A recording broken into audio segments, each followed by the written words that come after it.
नाशिक मुंबई मार्गावरील खड्ड्यांची स्थिती जैसे थेच आहे। महामार्गाचं डांबरीकरण न करता पेवर ब्लॉक बसवण्याचं काम सुरू आहे।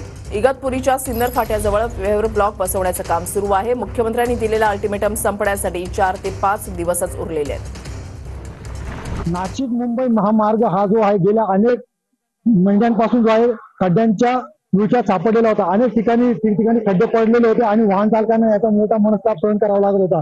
त्यानंतर मुख्यमंत्र्यांनी आणि पालकमंत्र्यांनी काही दिवसांचा अल्टिमेटम रस्ते दुरुस्तीसाठी दिला होता। या रस्ते दुरुस्तीला अवघे आता 4 ते 5 दिवस बाकी असताना इगतपुरी येथील गोलकोंडा शिवारातील महामार्गावर ठेकेदारामार्फत चक्क पेवर ब्लॉक बसवण्याचा प्रयोग आहे तो आपल्याला येथे करताना दिसून येत आहे।